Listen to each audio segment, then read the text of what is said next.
Could everyone take their seats, please? Good evening. This is a regularly scheduled meeting of the Newton City Council. Please be advised that we're both audio taped and videotaped this evening. We're going to start off with the Pledge of Allegiance led by Councilor Leary.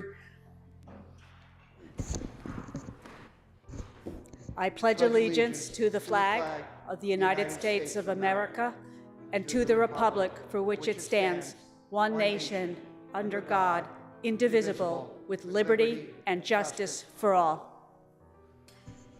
All right, thank you, colleagues. Before we proceed on to our first call, I do want to note that we have Councilor Wright, who is participating remotely this evening. I don't see anybody else participating. Oh, and Councilor Lipoff is participating remotely this evening as well. Otherwise, virtually everyone else is here in the chamber tonight. So we're going to start off with first call from the Land Use Committee. Chair Kelly.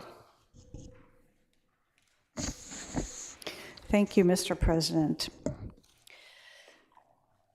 Starting on page 42, the Land Use Committee, I believe, am I wrong on that? Wait a sec. Sorry, I might be wrong on that. On page 35, let me back up. On page 35, the Land Use Committee met, and we, 36. We met on February 6th, and we discussed and voted on item 64-24, an extension of time to exercise a special permit at 96 Woburn Park, and that was approved 8-0. Number 77-24, another extension of time at 194 Adams Street, that was also approved 8-0. Number 78-24, which was a request to extend a non-conforming front setback at 300 Cabot Street, was approved 8-0. Number 79-24 was a request to amend a special permit to allow for a cash payment, and that was held. We will be discussing that. The next item was also held. Number 81-24, request to extend non-conforming FAR at 21 Marvin Lane, was approved 8-0. 82-24, a request to allow a retaining wall exceeding 4 feet in height in the front setback and to vertically extend a non-conforming detached garage to further increase non-conforming lot coverage and to allow 2 parking stalls within the front setback at 19 Woburn Hill Road, was approved 8-0. And that was the meeting. I do have some public hearings to assign. Please go ahead and assign the public hearings, Chair Kelly. Thank you. All of these will be assigned for February 27th. 119-24, a request to allow a retaining wall exceeding 4 feet in height and a setback at 12 Clark Road. Number 118-24, a request to further extend a non-conforming FAR to alter the non-conforming number of stories and to alter the non-conforming front setback at 442-444 Lowell Ave. Number 117-24, a request to further extend a non-conforming two-family dwelling and non-conforming front setback at 265 to 267 River Street.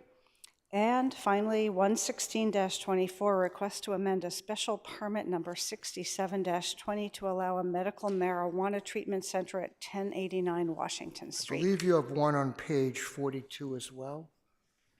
Oh, sorry, yes, 115-24, a request to amend a special permit number 178-13 to allow a nonprofit educational use and to waive 3 parking stalls at 14 Collins Road. Thank you, Mr. President. Thank you very much. Chair Baker for the Zoning and Planning Committee, please.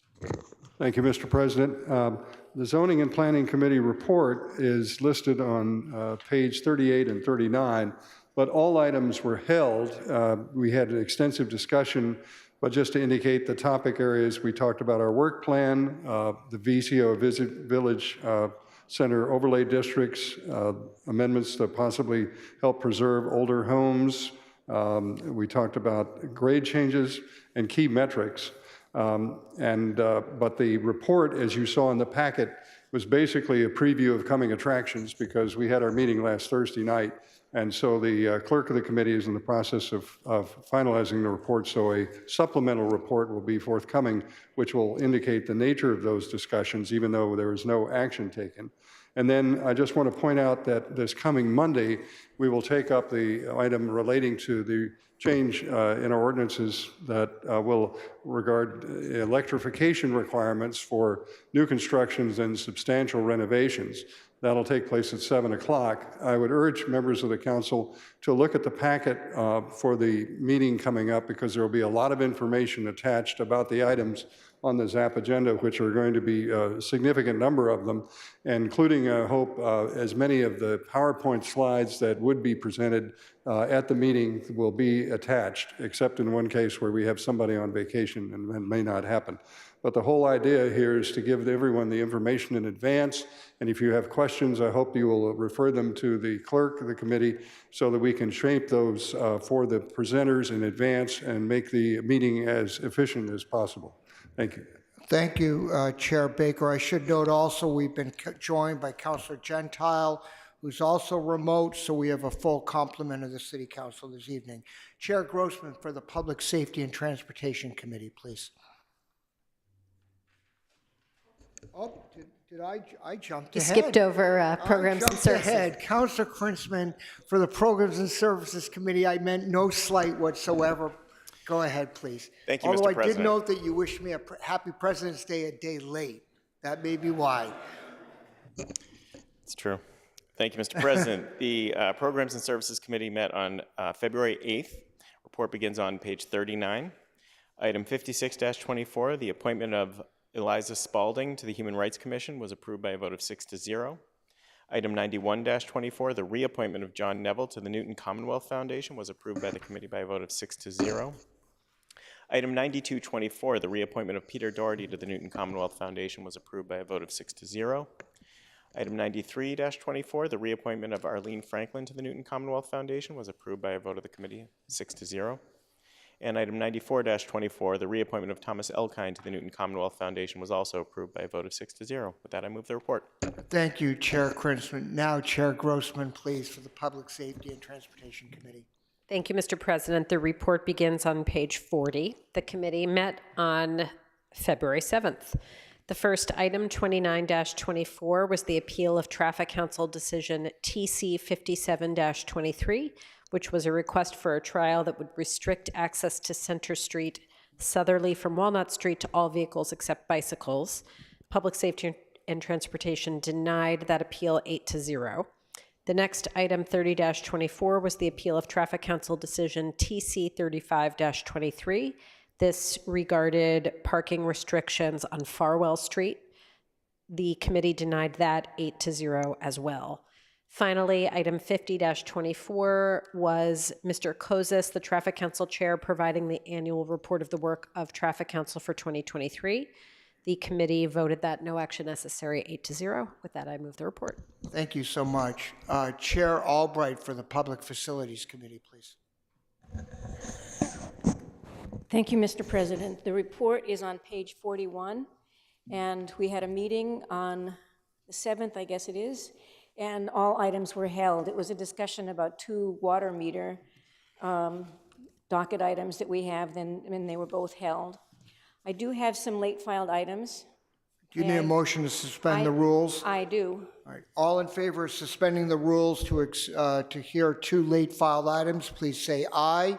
Aye. Opposed? The ayes have it. Go ahead, please. Thank you. The items are 120-24, discussion of the water sewer plan and open capital improvement projects, and 114-24, which is requesting a discussion regarding ongoing failures of large underground pit water meters and inaccurate water billing. So that will join the other 2 docket items on water meters. All right. Well, thank you, Chair Albright. Next, I have Chair Gentile for the Finance Committee, please. Thank you, Mr. President. There is no report.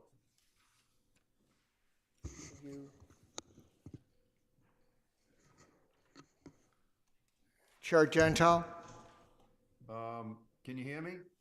Cannot hear him. try one more time, please. Can you hear Perfect. me okay? We can hear you just fine. There is no report, Mr. President. All right, well, that was a great job. Thank you, Chair Gentile. Next, we have Councilor Chair Danberg for the Real Property Reuse Committee. Thank you, Mr. President. There's no report tonight. All right, thank you, Councilor Danberg. All right, I'm going to invite up Councilor Lucas, who's got a resolution to present, and I'm also going to ask for a suspension of the rules to invite within the rail the family of Matthew Jefferson. Do I have a motion for suspension of the rules? So moved. All in favor, please say aye. Aye. Opposed? The ayes have it. If you'd come forward, please.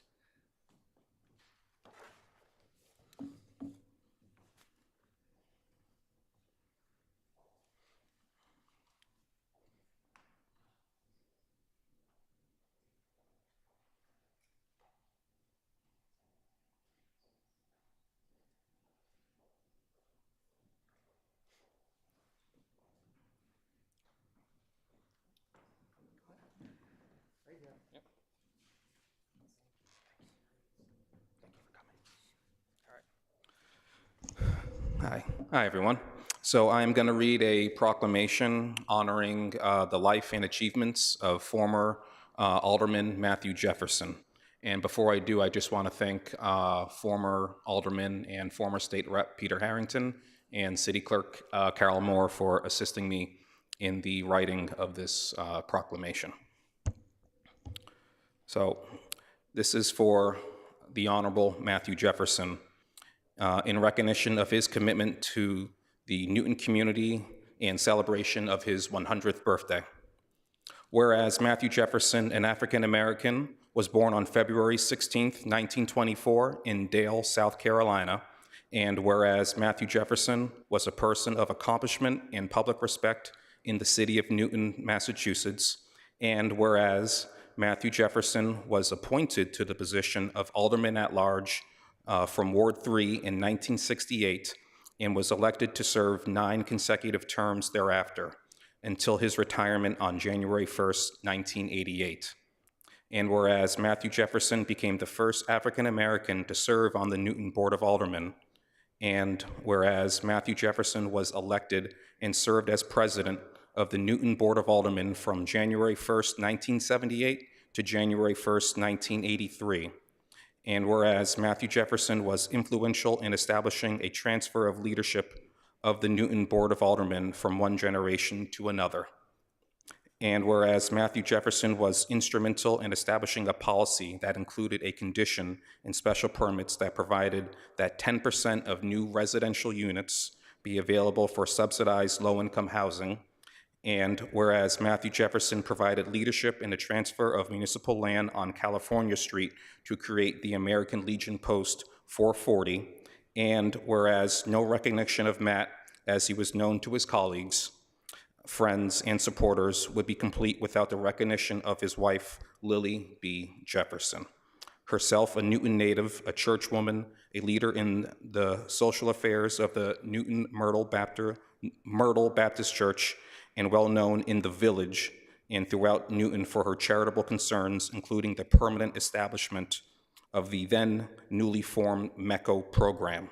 And whereas Matthew gained a unanimous vote on the Newton Board of Aldermen under the power granted by the Newton City Charter to condemn apartheid, South African system of racial discrimination, and support a call for a home rule petition to divest the city's pension fund of $3.5 million in South African related investments. And now therefore be it resolved by the City Council of the City of Newton, Massachusetts, that until further notice, the 16th day of February during Black History Month shall be set aside to remember the contributions of Matthew Jefferson to benefit his constituents and to the citizens of the City of Newton. resolution offered this 20th day of February on behalf of the Newton City Council by the City of Newton by Councilor Tariq Lucas. Thank you.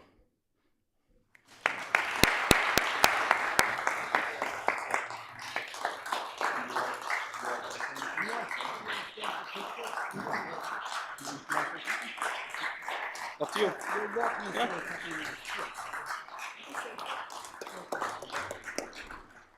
I just want to briefly say thank you so much for this honor. It means so much to him. We'll share it with him, and I'm glad this is going to be on YouTube. He'll have a chance to see it. So thank you very much. We appreciate it. This means much to him. And I want to say, as his baby daughter, I'm so very proud of my father. He is an absolutely fantastic father, person, and citizen of Newton and the world. So again, thank you for celebrating his life today. I appreciate it so much.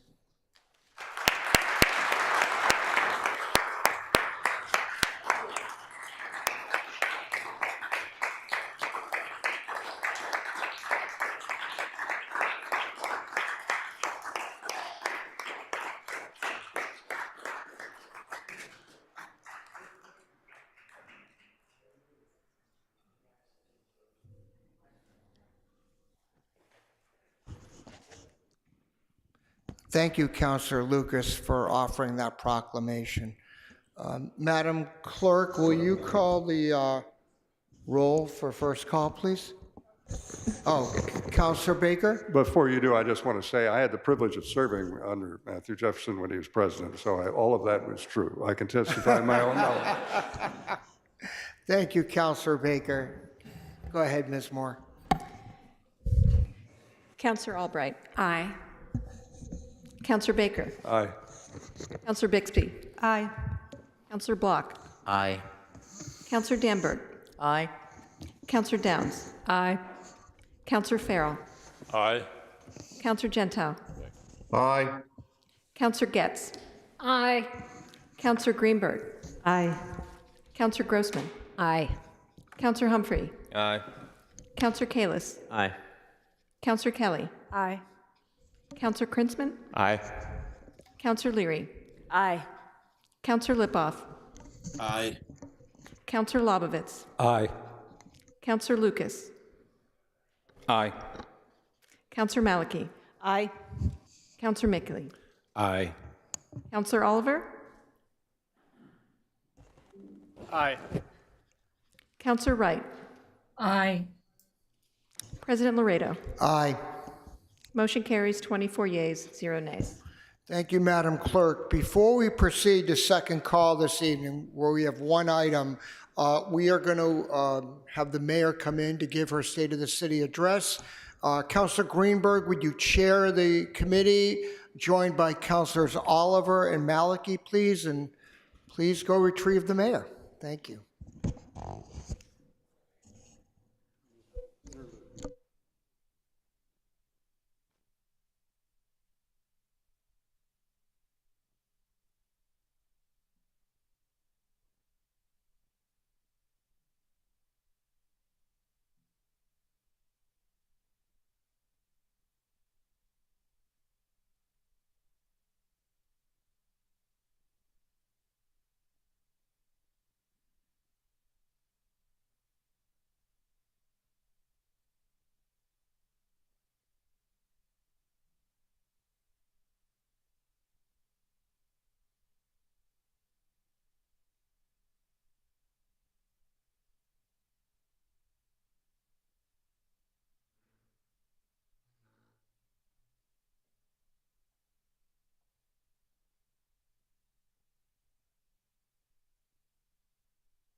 Good evening. To my fellow residents of Newton, to those who work in Newton, to my colleagues who work for Newton in city government and the Newton Public Schools, to those who serve as elected officials in Congress, at the State House, and as part of our school committee and city council, to volunteers giving their time and talent to so many boards, commissions, and groups in Newton. As I come before you to address the state of our city, I am conscious that our civic body is still recovering from some bruising trials. The state of the world, the country, the Commonwealth, and our city show signs of stress. The challenges of our times are manifest. Illness, isolation, and loss of learning from the pandemic, financial insecurity, wars overseas unsettling us at home, expensive housing, disagreements over zoning and development, the lingering impacts of a teacher's strike, migrants searching for a better life, flooding and climate change, traffic congestion and long commutes, to name a few. These headwinds weigh heavily on all of us, fraying social bonds, eroding confidence in our democratic institutions, and fertilizing the dual maladies of anxiety and distrust. Yet, in spite of all these seemingly intractable issues, I can't think of a better place than here in Newton to wrestle with these challenges and together develop transformative solutions. I remain optimistic and full of energy to take on the work of local governance.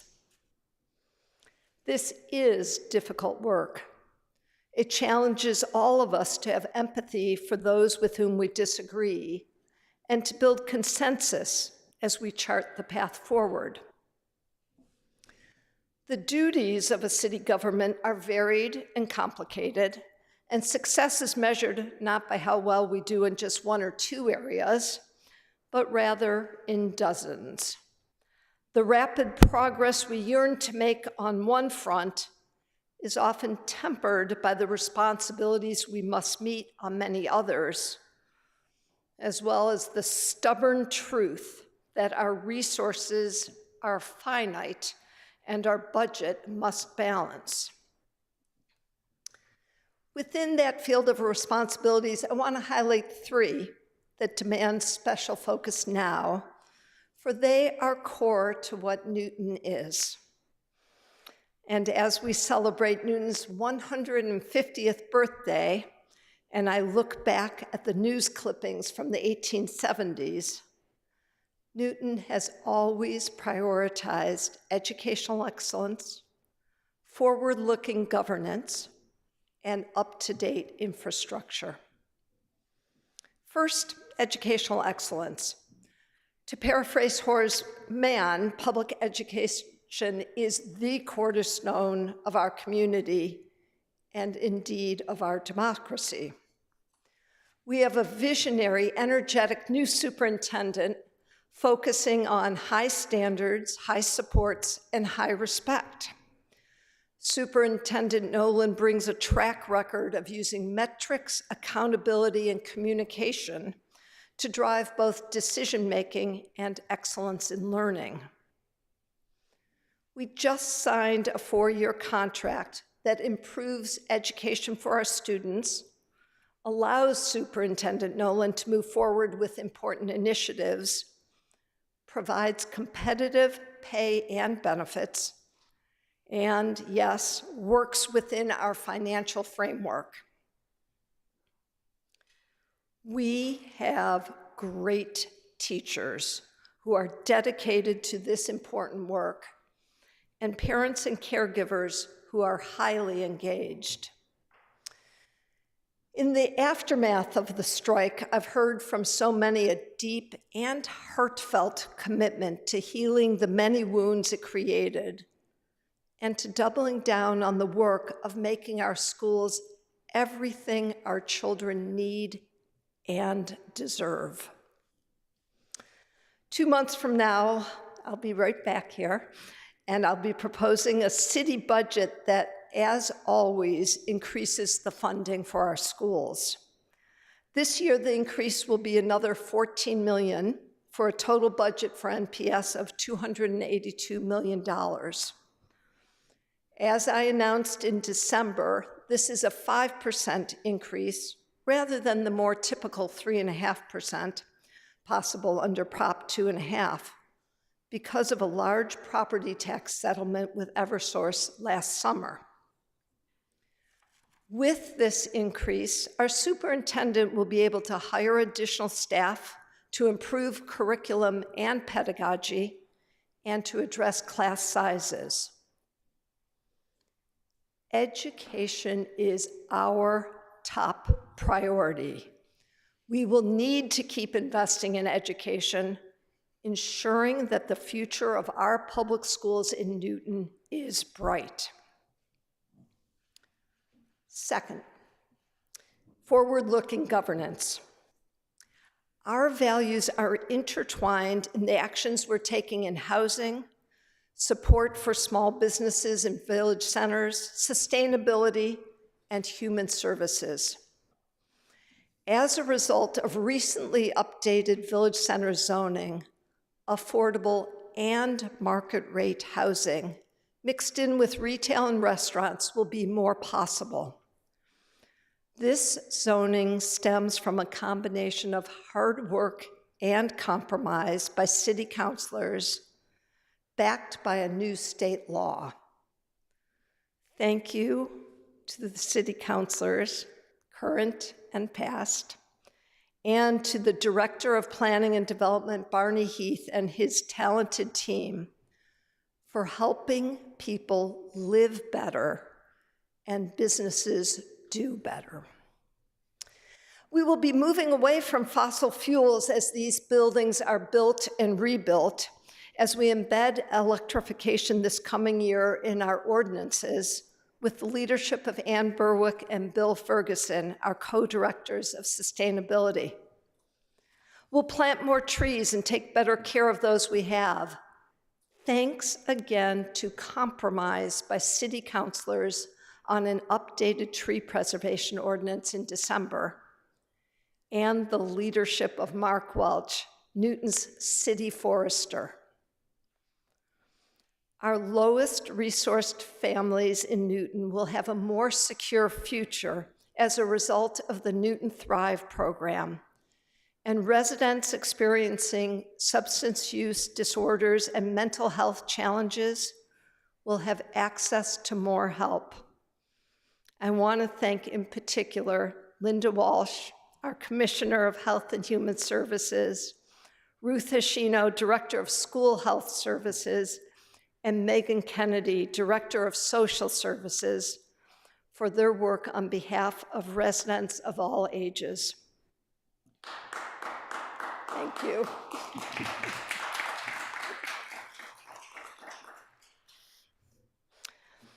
In addition, we have talented department heads committed to the philosophy of continuous improvement. So the ongoing aspects of city government, providing public safety and customer service, inspecting and responding, plowing and sanding, will keep getting more effective and more efficient, more respectful and more inclusive. Third, up-to-date infrastructure. We have been making steady improvements to our infrastructure: roads, school and municipal buildings, parks and fields. If it feels like that progress is taking a long time, it's because of how deep a hole we started in. But our momentum is accelerating. I can tell you the next few years are going to be really exciting here in Newton. as the thousands of hours of planning and preparation by residents, counselors, school committee members, and staff bear fruit all across the city. Let me talk first about our buildings. We are in the midst of the busiest municipal building design and construction period since the baby boom in the 1950s. Thank you, Josh Morse, our Commissioner of Public Buildings, and your team. We have 4, yes, he deserves that. Thank you. We have 4 major school building projects, 2 entirely new elementary schools, Countryside and Franklin, a new home for another elementary school, Lincoln Elliott, in a substantially renovated building with an addition, and a much-needed further addition and renovation for the Horace Mann Elementary community. These new school facilities will be places that welcome, embrace, and inspire our children and are designed to help our educators serve all types of learners. Each of these are also designed through the lens of energy efficiency and electrification. We're also surging our school maintenance projects, thank you to your vote last week, from roofs and boilers to bathrooms and parking lots. We're working on a large project at Jackson Homestead, an overhaul of our police facilities, the conversion of the library and fire station number 2 to fully electric heating and cooling systems, and another large phase of solar, which will generate more than 1.5 million kilowatt hours of electricity. Fun fact, with this additional solar, close to 40% of our total municipal electricity consumption will be offset by our solar arrays. Kudos go to our Parks, Recreation, and Culture Commissioner, Nicole Banks. With her team, she created an aggressive and comprehensive investment plan for our parks and recreational spaces. 2 new pools and our first major splash pad will be finished at Albemarle in time for this summer's swim season. Our sustained investments in better athletic fields across the city will continue, bolstered with lights and new turf fields at Newton North and Albemarle, following the replacement of 2 turf fields at Newton South and new lights for both of them. We are renovating tennis courts and playgrounds, planting a North Side community garden, and bringing 6 courts dedicated to pickleball to Albemarle. Yeah.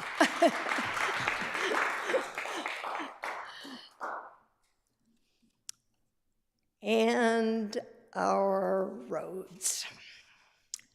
If there's one thing I've consistently heard from residents since before I was elected as an alderman, and on through my tenure as a city councilor and mayor, it's the frustration about the state of our roads. When I first became mayor, I gladly picked up the baton from Mayor Warren, who had inaugurated the Transportation Network Improvement Plan with, and remember this, with support by voters who said yes on additional funding for roads in an override. With that robust plan, we increased the Pavement Condition Index, or affectionately known as the PCI, a metric used to measure the condition of our roadways, from 62.5 when I first took office 6 years ago to 72 in the fall of 2022. We're more than halfway to our program goal of a PCI of 80 when we can shift from a catch-up to a maintenance mode. And we have Jim McGonigal and Shauna Sullivan, our Commissioner and Deputy Commissioner of Public Works, and their team to thank.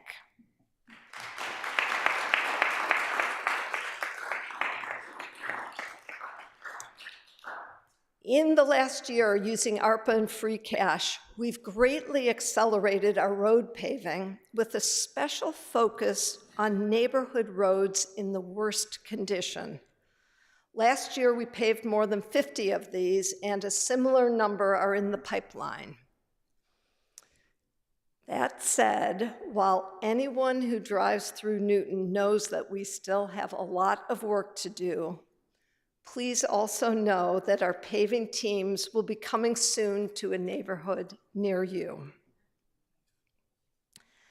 We are joining these paving improvements with complementary investments in making our roads safer.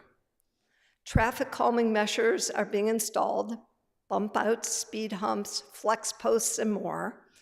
Pedestrian signals with the snappy name of rectangular rapid flashing beacons are multiplying across the city, helping children and adults cross streets more safely.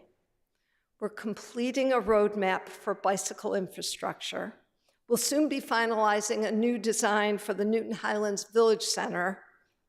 We're rebuilding Petty Square in Upper Falls this year. And funding to construct an upgraded commuter rail station in Newtonville that will allow frequent service and easy access is a real possibility, and sooner than we had expected. With our continued advocacy, our other two stations will follow.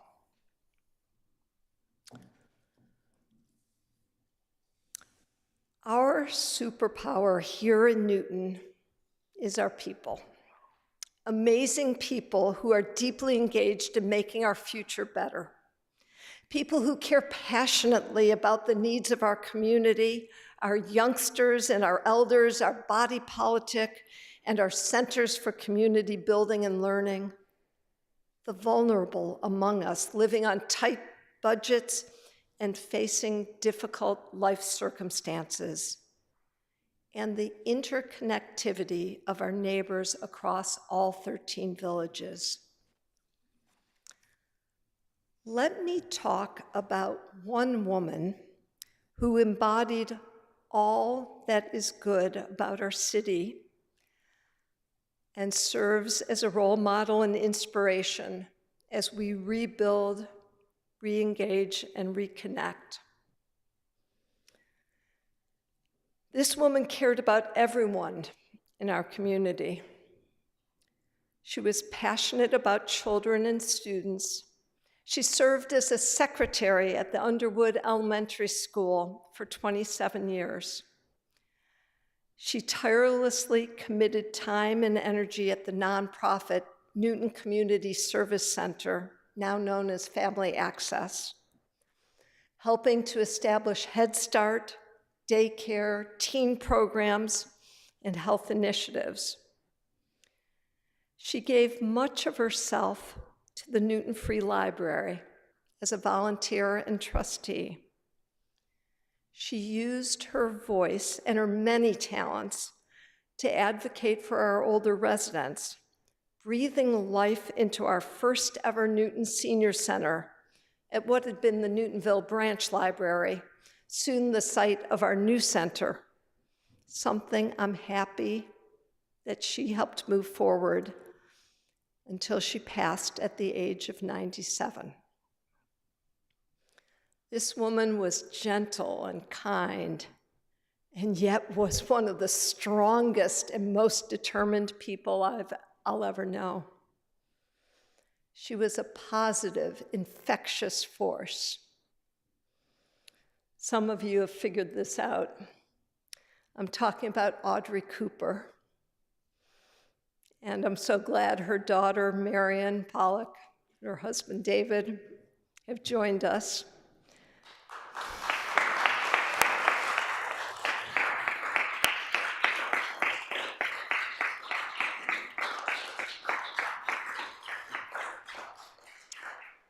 And we are also joined by Mignon Murray, the director of our senior services.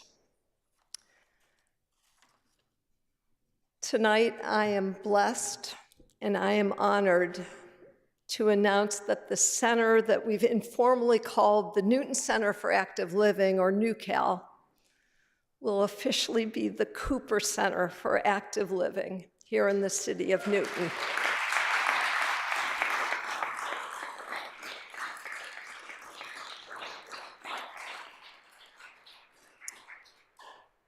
This building will be a forever reminder of how a person with a very big heart, a deep commitment to community, a readiness to collaborate, and a dedication to the joy of volunteering can make a permanent, positive difference.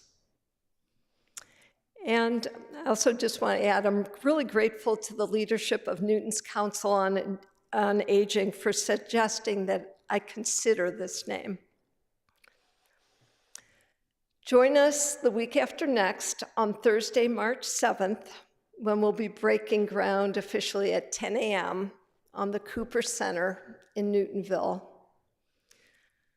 This will first and foremost be a place where older residents can explore their interests, share their insights, obtain critical services, and connect with others, as well as be a welcoming place for Newton residents of all ages, where we can learn, grow, and have some fun. Let me close by talking about the state of our city. I say with confidence tonight that the state of our city is strong, and our residents are resilient and engaged. We are committed to investing in our youth, our older adults, our neighborhoods, and our village centers. We believe in focusing simultaneously on today's needs and those of the generations that will follow. Well, we have different opinions, and boy, do we. We are all Newtonians, and we are all committed to this community. By working collectively and collaboratively, we can address the issues that divide us with solutions that unite us. President Laredo, Vice President Kalis, President Emeritus Baker, and city councilors, thank you for the opportunity and the honor of speaking tonight. To the residents of Newton, thank you for caring and for recommitting to our common good in these challenging times. Let us be led by the example of Audrey Cooper as we resolve to strengthen our civic body with stronger bonds. I know we can, and together we will. Thank you, and good night. Thank you. Thank you. Thank you very much.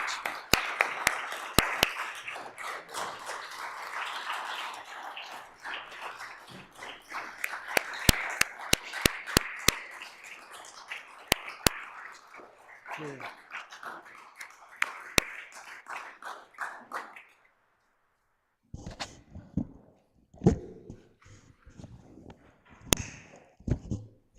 Why don't we take a 1 minute, and I mean 1 minute recess while our escort committee escorts the mayor back to her office.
All right, folks, we're ready to resume?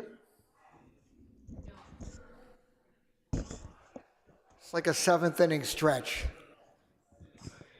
In the second inning, yes. Depends how quickly everyone speaks and how long everyone wants to talk. So those are subtle words of encouragement for my colleagues. All right, folks, everyone ready? We're back, and we're back with the folks online as well. So we have one item on second call. Do you want to just read it out again, Councilor Albright? And then I think since Councilor Lucas put it on second call, we don't need a report. We can just go right to Councilor Lucas and then open it up for anyone else who wants to speak. Just give me a minute to find it. Okay.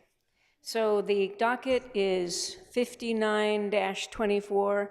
Her Honor the Mayor requesting approval for a conceptual design for the Washington Street pilot project, which will allow the city to advance the preferred concept in close coordination with the project working group and with city departments, including fire, public works, planning, parks and recreation, and culture, and to develop cost estimates within the project construction budget. And the vote for that in public facilities was 8-0 on January 17th. Thank you, Chair Albright. Councilor Lucas, you chartered this item, excuse me, so it's automatically on second call. Go ahead, please. Thank you, President Laredo. Let me just lower this. So yeah, I put this on second call and then I chartered it, and it was over the funding, particularly the amount of funding, the budget for the Washington Street pilot.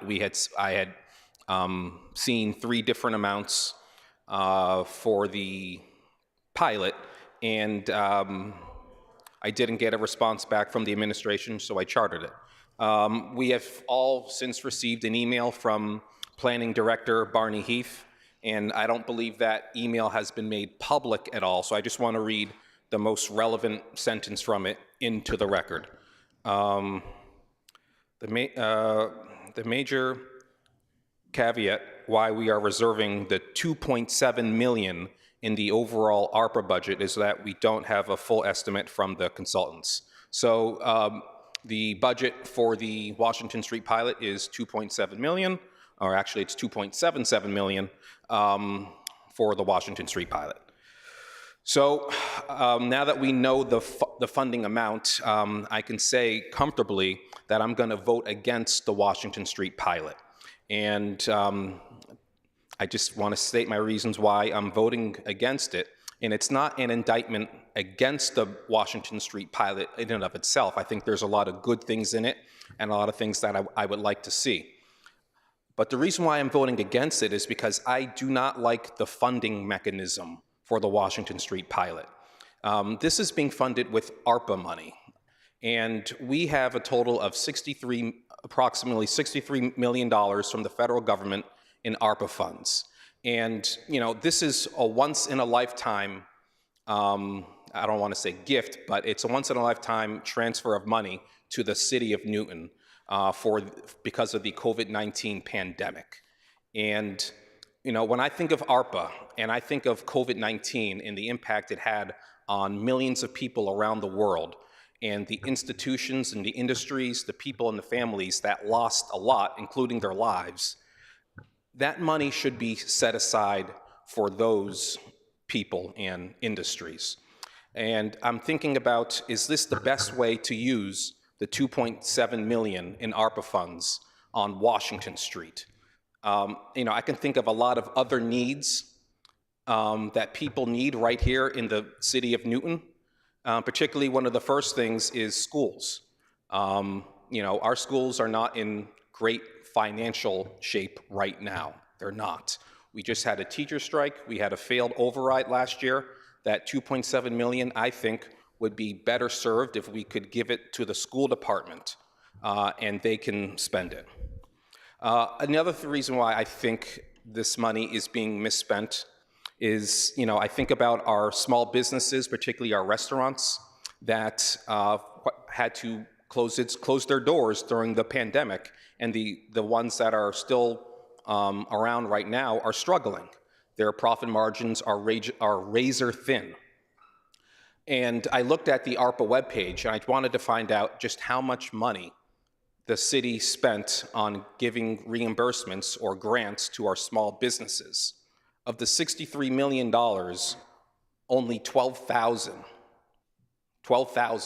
went to restaurants and small businesses. That, quite frankly, is not enough. That money could also be going to them.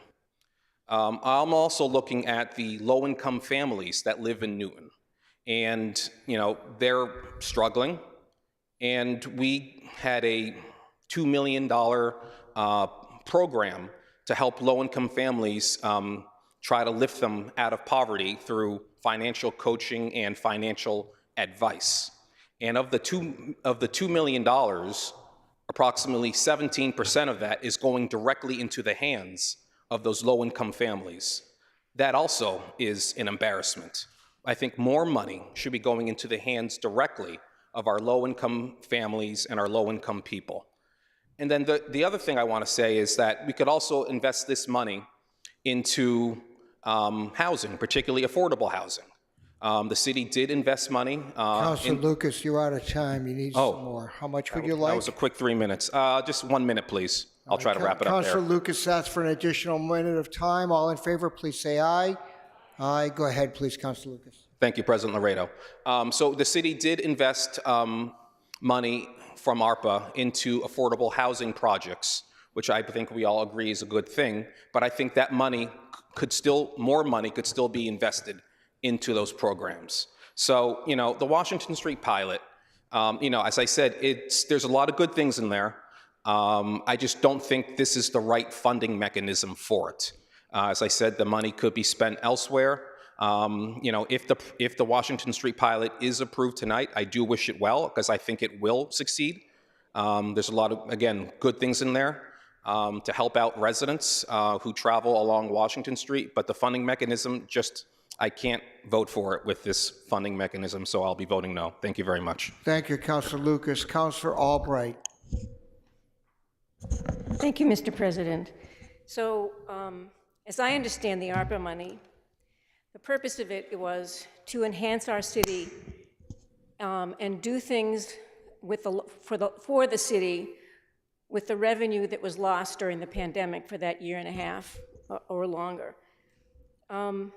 This gives us a chance, this Washington Street pilot gives us a chance to enhance the north side of the city in a way that hasn't ever happened in my lifetime in Newton, and that's quite a few years, more years than I'm going to say tonight.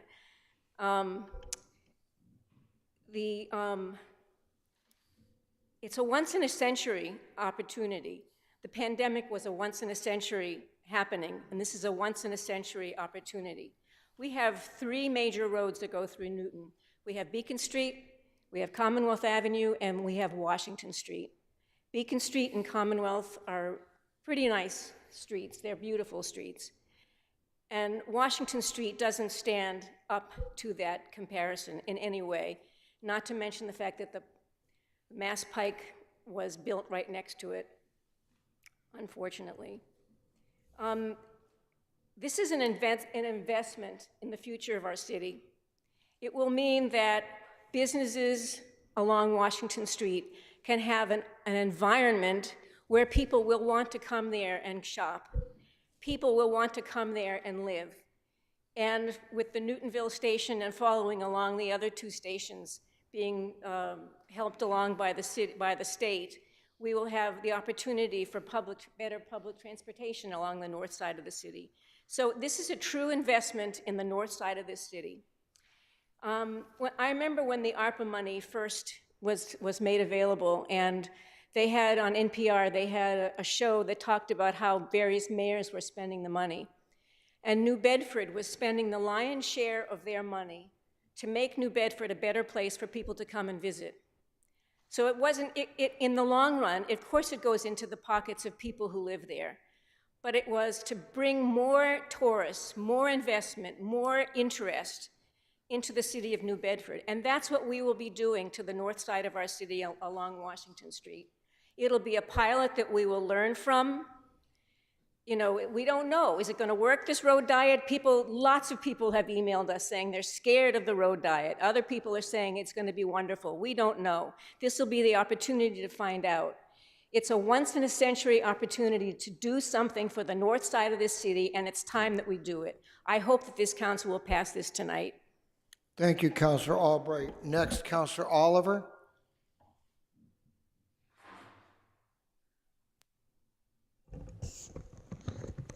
Thank you, President Laredo. I would like to echo a lot of what we just heard from Councilor Albright, although I have a slightly different approach to how we perhaps approve this. I'd like to make a motion to send this back to committee. I firmly believe that there are, like Councilor Lucas also pointed out, there are a lot of parts of this, this plan, this pilot, that I want to support. I'm in support of a much more kind of a robust bicycle network throughout Newton. I want to see improvements to Washington Street, the full length of Washington Street. I live on the north side, I know. It's kind of a difficult road to traverse. However, I think it's also worth noting that there are some gaps in the information. If you go out there and have questions and try and push and pull and, well, how are we going to measure the pilot? What is success going to look like? What does failure look like? When should we start this pilot? Last time I drove down Washington Street, just this afternoon, right, we have a very large area right in front of Dunstan that is basically closed off. There's a shutdown lane. Well, how is that going to impact the pilot? Should we be waiting a little while? I don't know, but I think I have a significant number of questions that are better posed and answered and discussed in committee as opposed to here tonight.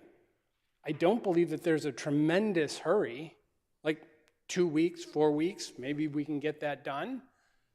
I believe that the paperwork, I don't know if it was the RFP or the RFQ, basically committed to the fact that we were going to have multiple conversations in public facilities and PS&T, and I don't believe it was ever even heard in PS&T. I think that was kind of a miss, right? We're talking about public transportation and safety, right? Improvements to improve safety, and PS&T never even heard this. I'm afraid that right now there are too many gaps in this plan that I mean, I see a lot of good in it. I see gaps. It feels a little bit like Swiss cheese to me. I'd feel much more comfortable if we were able to put this back to committee, get all the questions answered. I've talked to a fair number of folks here in this room who have similar questions or completely different questions, but I'm having a hard time finding the answers. And I'd much rather be able to support this, having that information in hand. So you're making a motion to send it back to committee? Yes, sir. All right, is there a second for that motion? Councilor Malachy, second. All right, discussion on the motion. Hold on a second. Councilor Downs, Leary, Block, Albright.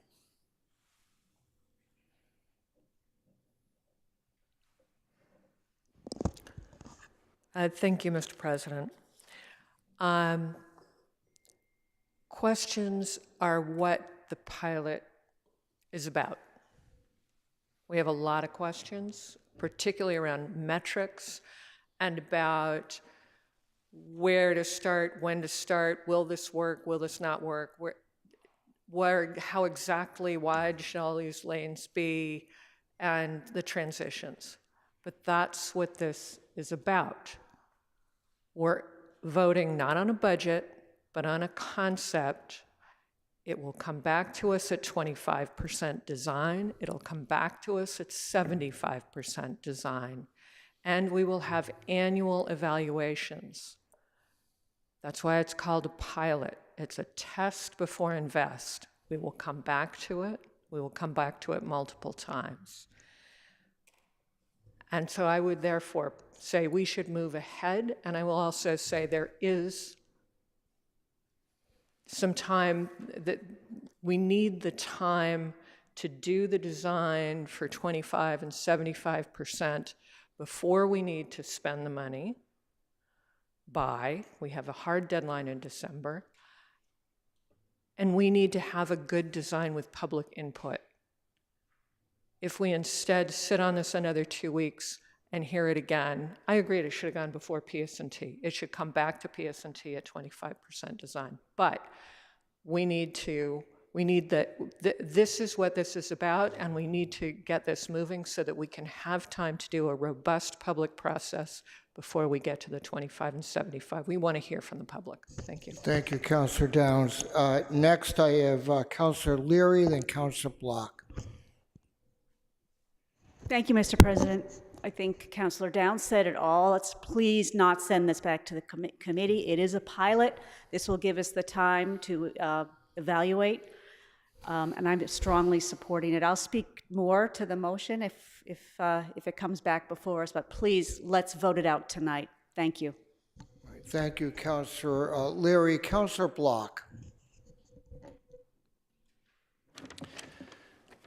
Thank you, President Laredo. When I heard that the Washington Street pilot proposal was coming before the City Council, I was looking forward to learning about it in committee and gaining a better understanding of what it was intended to accomplish. As a member of the Public Safety and Transportation Committee, I presumed that the question of road safety would come before the committee I'd serve on for a deep discussion. So I was surprised, and I will confess, a little dismayed that this matter was referred to Public Safety and not also PS&T. The reason I wanted to discuss this in committee is because a matter as mundane as the number of lanes on Washington Street seems to have become a highly divisive issue. When Mayor Fuller addressed the City Council and School Committee last week at our joint meeting, she said something that resonated with me, and I quote, "There has been a loss in the community of listening with true open ears, open mind, open heart, and really hearing a different point of view with some empathy and some compassion, even if it is diametrically different from your core values." Mayor Fuller went on to say that this has been a collective failure, and it will take a collective effort to overcome. I ask this body to embrace the mayor's call for action. Let's take some more time regarding this plan. Let's broaden the discussion. Let's see where there is common ground. I offer a friendly amendment that instructions be added to the referral back to Public Safety Committee to invite Public Safety and Transportation Committee to participate in further discussions. Thank you.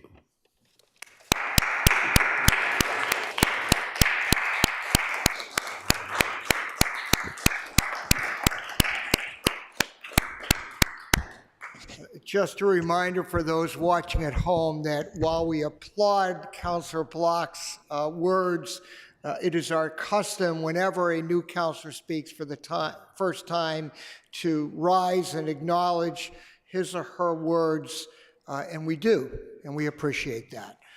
Let me, before I go to the next councilors, I want to speak for a moment about committee assignments because I spoke with the clerk earlier today. The clerk, as you all know, is responsible, her office is responsible for directing items to particular committees. This item was directed to public facilities because that's how it was supposed to be directed according to our rules. So I want to be very clear about that, and I do not think it would be in order, nor could we, without doing a bunch of procedural amendments, send this back to Public Safety and Transportation. So this goes back, it will go back to public facilities.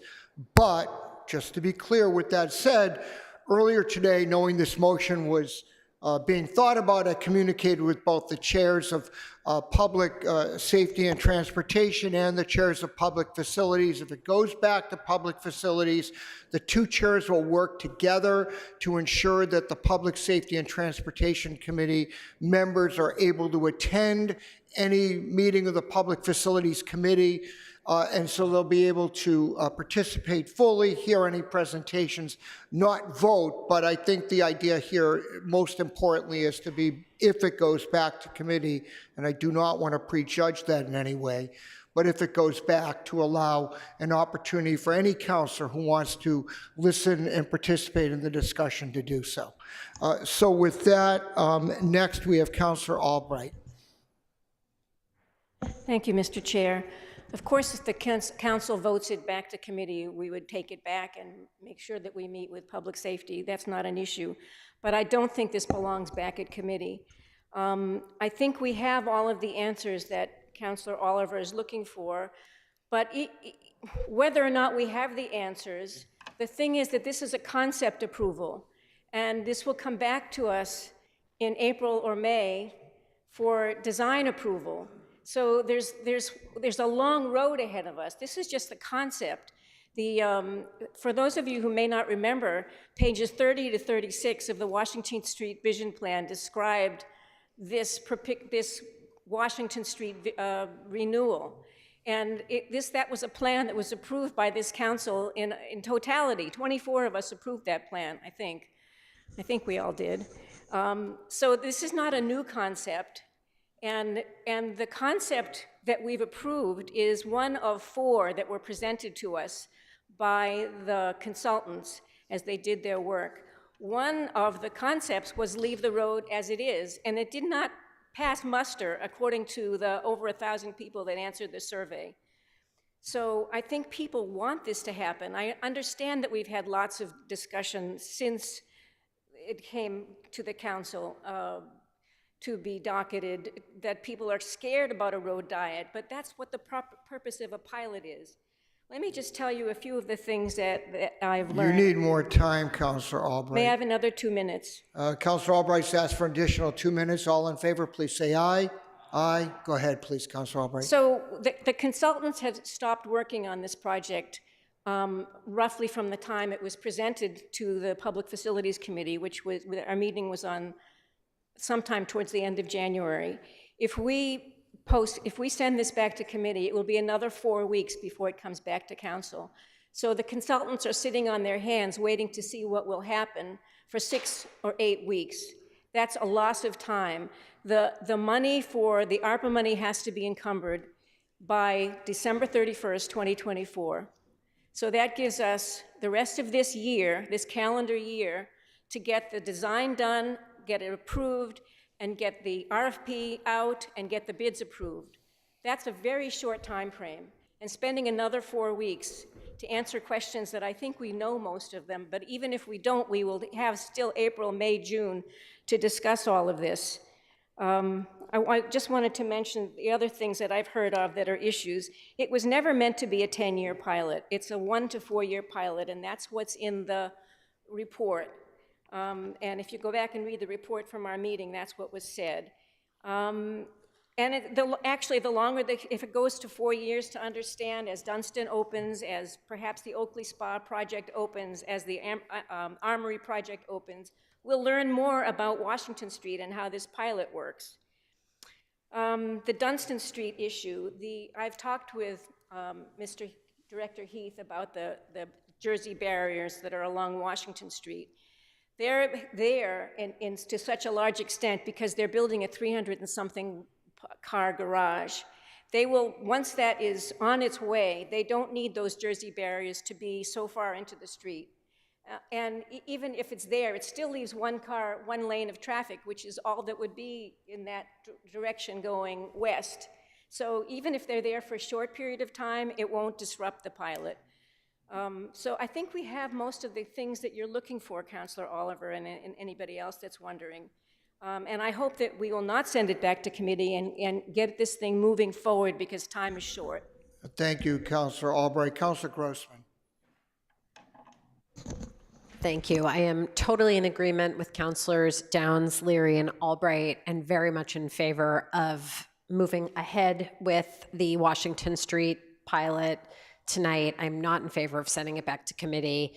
This was one of the very first items that I remember that we took up when I first became a counselor 6 years ago. And I very distinctly remember the beautiful drawings and vision of the Washington Street Vision Plan, whose success hinges around what we are going to do with this roadway. And sometimes I just think we talk ourselves to death on these projects and we drag our feet so much that we're never able to move forward. And I think it's time to move forward. We have plenty of talking opportunity ahead of us. If that comes to PSNT, that's totally fine. Although I will just take a moment and say that where it's come up more frequently in the last few weeks, talking about whether we handle this item and other items jointly with public facilities, I do think that our rules, what they say, and how we want to operate as a council is something we really need to think hard about. Personally, those of you who have operated with me as a chair know I'm not a huge fan of joint meetings. I think 16 of us sitting on a Zoom talking about any one topic takes a meeting at least 2x in duration of what it would otherwise be. And at a certain point with 24 of us, we have to trust the subset of 8 of us who are assigned to a committee to do a thorough job. So I would just suggest that that's something that we should wrestle with a little bit this term, particularly as in our last chairs meeting, we heard a lot of folks who wanted to put a cap on end times or length of meetings and those sorts of things. And these kinds of decisions very much play into how we function as a body. So I am not in support of the motion, and thank you for your time. Thank you, Councilor Grossman. Councilor Maliki.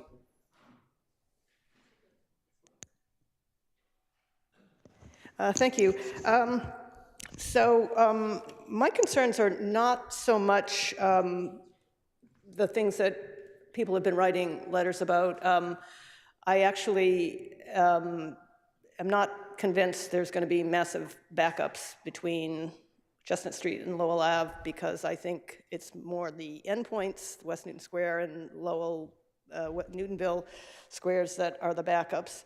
I am not averse to testing it. My concern has been that we don't have our benchmarks for what would constitute success. Things like I've seen one number for 12,190 vehicles per day in February of last year. 29 cyclists during peak hour, not sure which hour, in October 2023. We've got a pie chart of different types of collisions, whether it's angle collisions, head-on, rear, bicycle involved, whatever. I think there's absolute numbers out there somewhere, but we don't see those. We don't have traffic volumes on what would be the alternate routes if people's fears about congestion on Washington Street come true and people take, for example, Watertown Street to Crafts or Austin Street to Newtonville Ave to get from West Newton to Newton Corner. I looked up the reports from 2022 when these were approved at the Public Facilities Committee, May 4, 2022. Jim McGonigal, Commissioner of Public Works, explained they have spent approximately $124,000 on the first portion of engineering and traffic studies. And this was before we had approved the $500,000 of design money. I asked how much of the design money had been spent, the $500,000, and it's $185,000 spent to date. Now, I don't know if the 124 was an advance on the 185, or if you add them together. If you add them together, we've now spent $309,000 on design.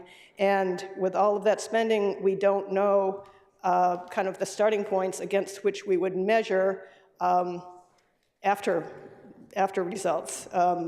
Has there been a reduction in car traffic? Has car traffic shifted from Washington Street to somewhere else? How much has bicycle usage increased? And we have also not heard, which we don't need to measure, it's something that the planning department or councilors or anyone could say, what would constitute success? Is it if we triple our bicycle usage? Is it if we slow speeds a certain amount? Are we going to measure the through time from west of West Newton to east of Newtonville Square and see if that's affected? We had sort of before measurements and after projections when, four councils ago approved the West Newton plan. Have we really measured how well we did on predicting compared to what we got out of that. So those are the questions that I don't have answers to. Basically, the benchmarks, the before numbers, I don't want to have it be a situation where whatever it turns out to be, they can say, oh, it works because we don't have anything to compare it to. So, one more point I wanted to make, and I've forgotten it, so I'll let the next person go. Thank you, Councilor Malachy. Councilor Farrell.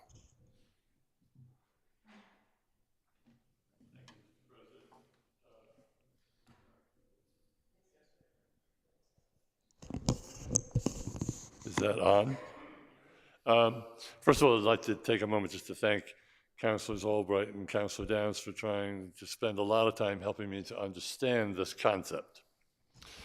But after an expansive 6 weeks as a Newton City Councilor, I'm reminded with some embarrassment of a grave arrogance when I threw my hat into the ring election some 7 months ago.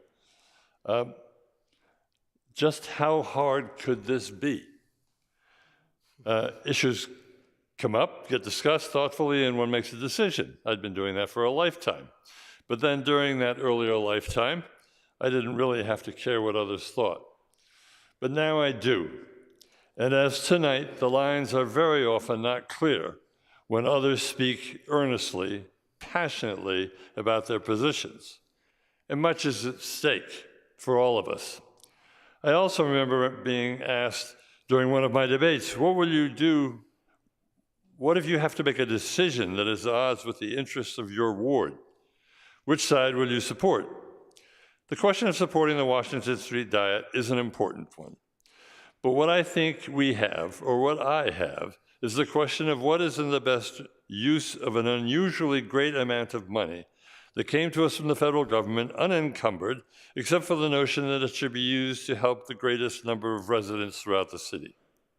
So I'm struggling with the notion that while this project will support an important need of residents, mostly in this area, is there something else that we can direct the use of that money to that not only result in better, safer, slower transportation here, but also provide equal consideration for all residents with these very same concerns? How do we manage traffic better on Dedham Street so that residents of Oak Hill Park can get to work on time? How do we manage traffic on Parker Street and Greenwood Streets so that children can ride their bikes to Brown, Oak Hill Middle, and Newton South without the concern for their safety when the buses leave Parker Street for smaller, narrower streets like Great Meadow and Hagan Roads? 3,500 kids every school day, twice a day. Not only in Ward 8, but we can go on and on throughout the city with such examples of speed, congestion, and safety for ourselves and our children. So my question is, as important as the Washington Street Diet is, would we all not be better off if in the longer term, using a significant portion of this money to create a citywide transportation and safety plan? All residents, pedestrians, car drivers, and children on bicycles will benefit, just not this year, but in 2 or 3 years as the plan unfolds. I would support the notion to send this issue back to committee for further, if not untimely, discussion. Thank you.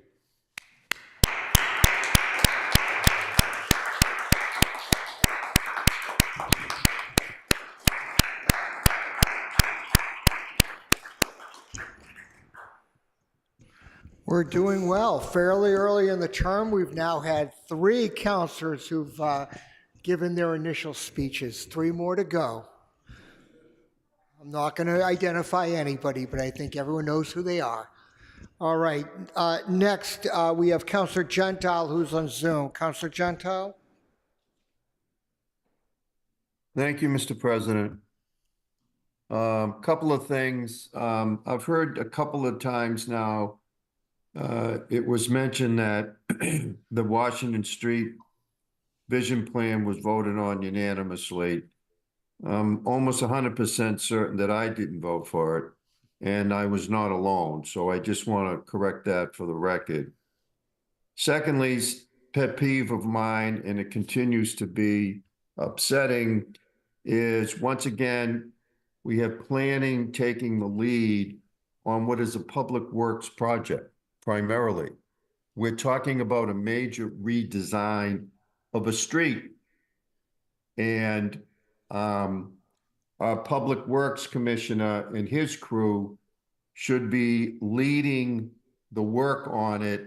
But for some reason, some years ago, like with West Newton Square and other public works project, planning takes the lead. So when I hear the chair of public facilities say she checked in with Bonnie Heath about Jersey barriers, to me, it's like, well, why don't you call the Commissioner of Public Works? He can probably give you a better answer. So I want to make sure that people are aware of how I feel on that. As far as rush because the ARPA money needs to be encumbered, the ARPA money could be encumbered tomorrow. All right, that's just not a legitimate argument to me. Now, having said all of that, I'm not going to support sending it back to committee because at this point, I just don't see what we're going to gain. If you think that this project has merit and should move forward, then we need to get it to the next step. And as it's been pointed out, we're supposed to see this back in front of us as early as April or maybe as late as May when it gets to the 25% design plan. And as long as that is in fact what happens, then I don't need it to go back to committee right now. The other thing that I would suggest is the chair of public facilities said if it was sent back to her now, she would make sure she worked with the chair of public safety. If it isn't sent back and we move this forward, I hope that there will be an assurance that when we discuss this in the future, whether it be the 25% design plan or the 75% plan, that it be scheduled on a night so that other interested counselors can attend. I think that's an important assurance for folks that, you know, want to be able to be up to date on this. We don't necessarily have to, docket it also with public safety, as I heard Councilor Grossman say, where it's more formal and you have to have these joint meetings. But I do think that a meeting night, other than the Wednesdays, that public facilities might want to meet on an off night so that folks can attend. And then the last point I'll make is, as far as the pilot, the longer the pilot, the better, in my opinion. I don't want to see a one-year pilot. I think that if we're going to move forward in redesigning this stretch of road, then I think we need to have a pilot that is there for an extended period of time so we can get this right. And so that we can see what this road looks like when the Oakley project comes, if it is going to get built, is built. Also, obviously, Dunstan East. And as far as I'm concerned, the longer it goes, the better, so that we can find out not only what works well, but in particular, what doesn't work well. So I hope, again, that we don't feel as though we need to rush and get this pilot done in a year or 2 years. We need to take our time and we need to get it right. Thank you, Councilor Gentile. Next, I have Councilor Oliver, Councilor Lucas, and then Councilor Wright, and then Councilor Baker. Councilor Oliver, you have 2 minutes left. Thank you, Mr. President. Just in the interest of, why don't I just defer till we have the full comment, and then Of course. perhaps it might be prudent if I withdraw the motion or not, but hopefully we'll Okay. learn that in the next few minutes. Then I have Councilor Lucas. I think, Councilor Lucas, you, I believe, are out of time. So can we give you a couple of minutes? Is that sufficient? Couple of minutes, please. 2 minutes, please, for Councilor Lucas. All in favor, say aye. Aye. Go ahead. Oh, thank you so much. So sending this back to PF. I'm going to support the motion if it stays on the table. I was reading the RFQ. That's how I came up with I found the 2.5 million that was listed in the RFQ for the Washington Street pilot budget. I also want to read just one sentence from the RFQ, which I did not know this before.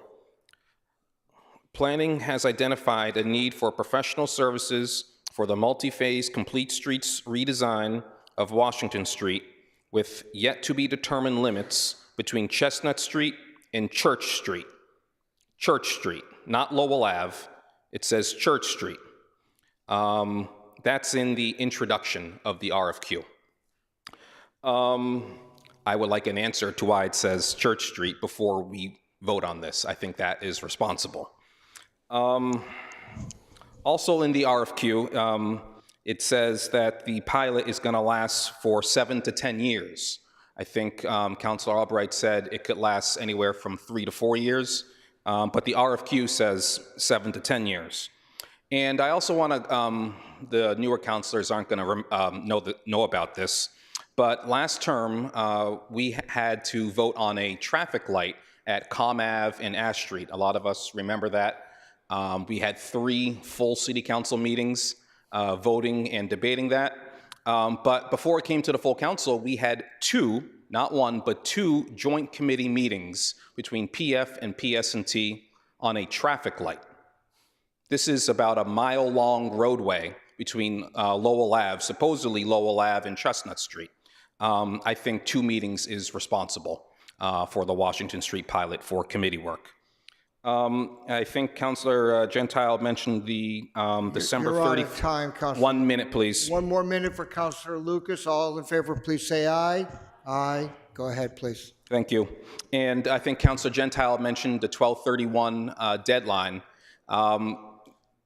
You know, it's only February, and we have 10 and a half more months to get this right with planning and DPW. So I think 10 and a half months is enough time.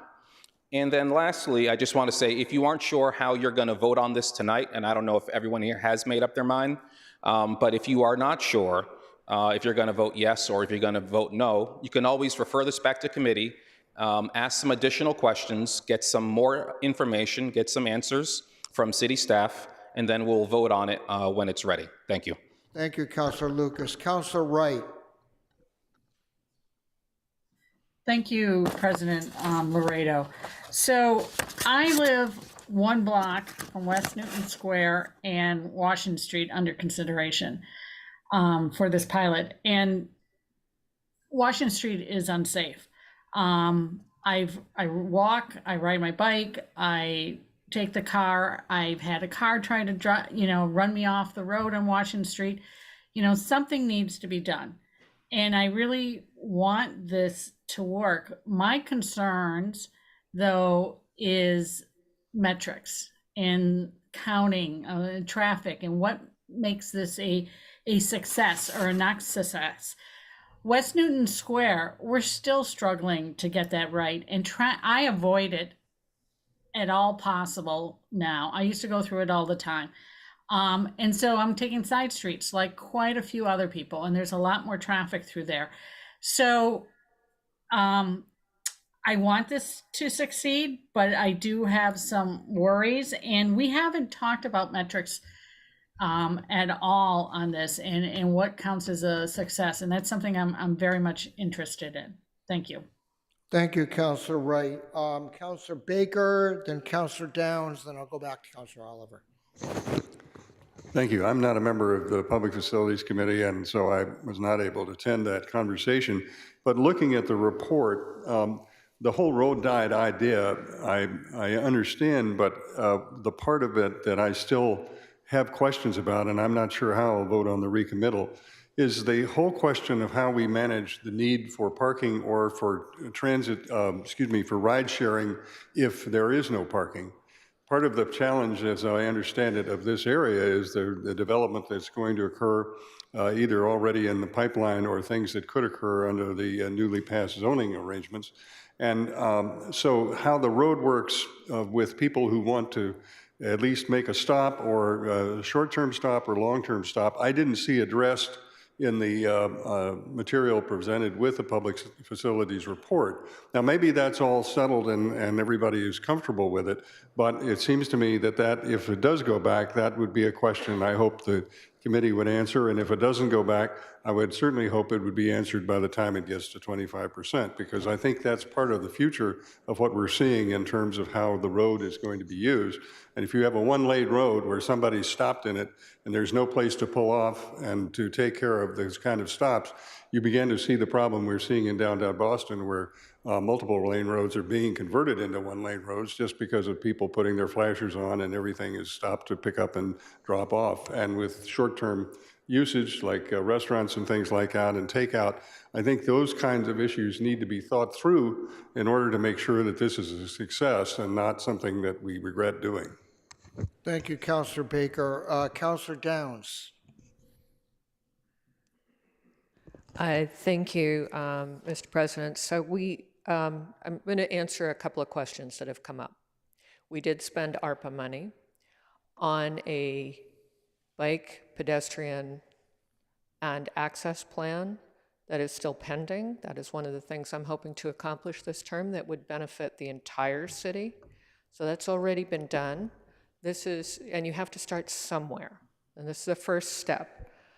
There were questions about metrics. That's part of, as I understand it, the 25% design, but I am happy to docket with Councilors Wright and Malachy a 25% design metrics discussion so that we're sure to have input in that. I'd be happy to do that. But my understanding is that happens in the next iteration of this. Why church? They were looking at the broader Washington Street vision, and they put that in the RFQ, and they narrowed it down very quickly in public facilities to just the Chestnut to Lowell trial. Why 7 to 10 years? Because if we find a design that really works and that everybody's, or most everybody is happy with, I don't know if anything is 100% Newton, but 90% say, then we're going to want to apply for state money and get on the TIP, the Transportation Improvement Plan, so that we can leverage tens of millions of dollars, which is what it would take to make this permanent, because what we're putting down is rubber and jersey barriers and things that can move and be moved, so that we can try it, see how it works. After a year's assessment, it can be changed. And that's the beauty of a pilot, so that we can get it right. And I'm going to agree with Councilor Gentile on that. I just want to put that in the record that I agree with Councilor Gentile on that. The traffic light took a lot of meetings because it was permanent. This is temporary. We're going to test it before we invest. And as for parking, Councilor Baker, I don't know if you shop at Trader Joe's, but if you ever have to park on the south side of Washington Street and try to cross it to get to Trader Joe's, you're taking your life in your hands. People don't stop for you in the crosswalk now. They're going too fast to see you. So reducing it to 3 lanes, basically, a turn lane and 2 through lanes, makes it that much safer. It also doubles the amount of parking available on Washington Street, because now if you park on the south side, You're you out can of cross time, to the Councilor north Downs. side. And I'll finish there. Thank you. Thank you. Councilor Oliver, did you want to get the last word since I see no one else with a hand raised? Well, why don't we just call the question then? All right. I'm leaving the motion on the table. All right, so we're gonna call the question. Let me be clear, this is a motion to send this back to public facilities. So if you vote yes or aye, you're voting to send it back. If you vote no, you're voting to keep it here. the vote is aye, it goes back. We're done with our discussion this evening. If the vote is no and we keep it here, then the item is up for further debate if necessary. I suspect we've had most of the necessary debate, but of course people are free to offer their opinions, and then we'll vote on that. So is that clear to everyone how we're going to proceed? Okay, Madam Clerk, will you call the roll, please? Counselor Albright. No. Counselor Baker. Aye. Counselor Bixby. No. Counselor Block. Aye. Counselor Danberg. No. Counselor Downs. No. Counselor Farrell. Counselor Gentile. Counselor. No. Was that a no? I'm sorry, Counselor Gentile? No. Thank you. No. Counselor Getz. Aye. Counselor Greenberg. No. Counselor Grossman. No. Counselor Humphrey. No. Counselor Kalis. No. Counselor Kelly. No. Counselor Krinsman. No. Counselor Leary. No. Counselor Lipoff. No. Counselor Lobovitz. Aye. Counselor Lucas. Aye. Counselor Maliki. Aye. Counselor Mickley. No. Counselor Oliver. Yes. Counselor Wright. Yes. President Laredo. No. Motion fails with 15 nays, 9 yeas. So we take up the full item in the council this evening. I do want to remind everyone that even if you vote for this item, we are going, as others have said earlier, to have many further discussions of this item, particularly at 25%. I heard Councillor Downs offering to docket an item specifically as to that, and I'm sure that will be joined if this is successful by others. So is there any further discussion on the main item? All right, I'm sorry, Councillor Mickley. Yeah, thank you, Mr. President. Just want to say a few things on this one. This is a hard item. We've heard a lot of strong opinions from both sides, those that support this and those that don't. This project goes through Ward 2. The things that make it hard, it's change. There's concerns about traffic. Taking a right onto Washington with this project might be harder. We don't know all the metrics that we need to measure for success, important questions we need to have. But what makes this good is we need safe, protected bike lanes. This is one of the better spots in the entire city to do it. Right now, taking a left on Washington isn't just hard, it's dangerous. Ward 2 resident called me earlier today speaking about a neighbor that got into an accident just this week while taking a left from Trader Joe's onto Washington. Crossing 4 lanes on a left turn is just dangerous right now. And we need opportunities for people to bike in safe ways. This is one of the best spots to do it, and it's a pilot. So it gives us a chance to see whether it works. It's not a perfect plan, but I don't think the perfect should be the enemy of the good. And I also think it is a chance for the biking community, of which I am an active member of. I bike all around Newton, to demonstrate that there's a real need and we can use it or lose it. This is a challenge and a call to all people that bike around the city to take advantage of this opportunity, to use it, and if it doesn't get usage, if it doesn't get traction, if it doesn't meet the metrics of success that we determine together through the next part of the process, then we move forward with a different version or change the pilot or bring it back to 4 lanes. But because I think this is a unique opportunity and I think it is wise to start investing in it now, I will be supporting this item. Thank you. Thank you, Councilor Mickley. Anyone else wish to be heard on the item? Councilor Maliki. This is more of a procedural question, so I guess I'm addressing it to you, Mr. President. What assurance do we have that voting yes tonight is not basically green-lighting the whole $2.7 whatever million, that we'll have an interim chance to vote up or down on further process once we see the 25% design and the promised metrics and standards for determining success, and hopefully the data that all been asking for, many of us have been asking for, that we don't yet have. Well, I think we have the administration's assurance and the Director of Public Works and Planning's assurance that we're going to have that, but more importantly, we have control over that, Councilor Maliki. Docket an item. So make sure it gets heard.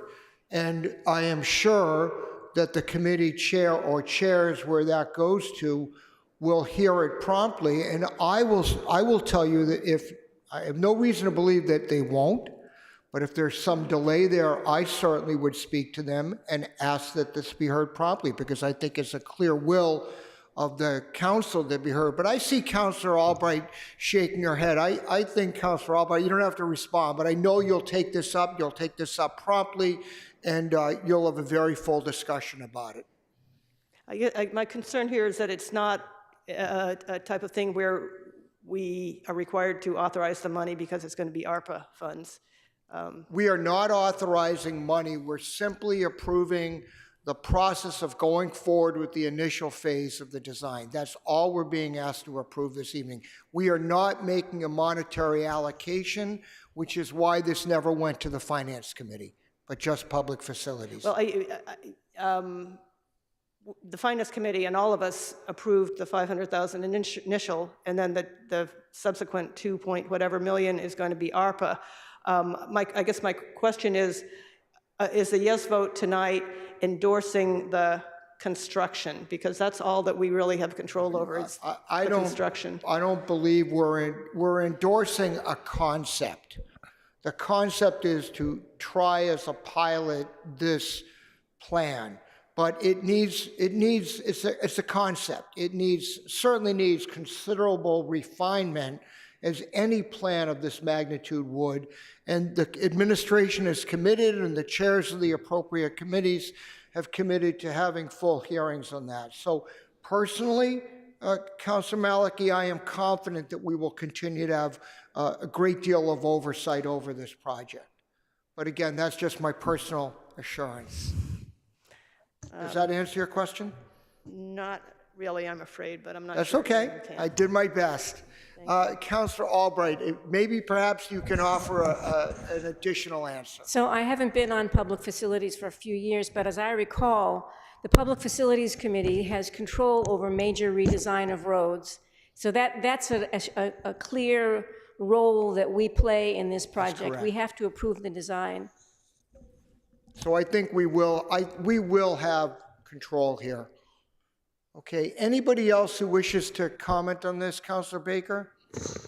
I'm just going to vote for the item because I'm persuaded by my colleagues that this is indeed an opportunity to explore this question. And I'm also concerned about the bicycle safety and the safety issues that have been articulated. I just hope when we do take it up, they take up these issues that I articulated. Thank you. Thank you. Anybody else wish to be heard? Seeing none, will you call the roll, please, Madam Clerk? And again, a yes or an aye vote is in favor of proceeding with the initial stage of this pilot.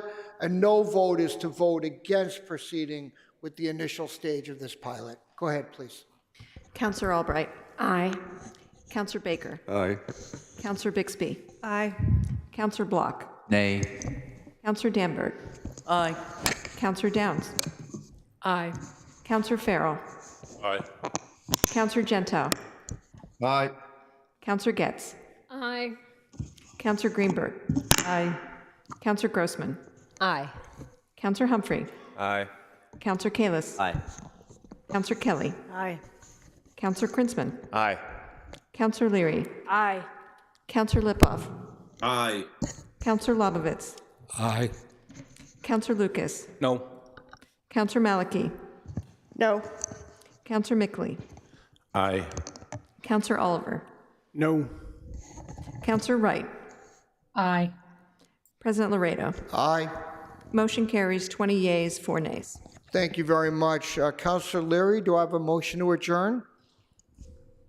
Motion to adjourn, Mr. President. Thank you. We are adjourned at 9:30 p.m. Thank you all very much, and have a good evening.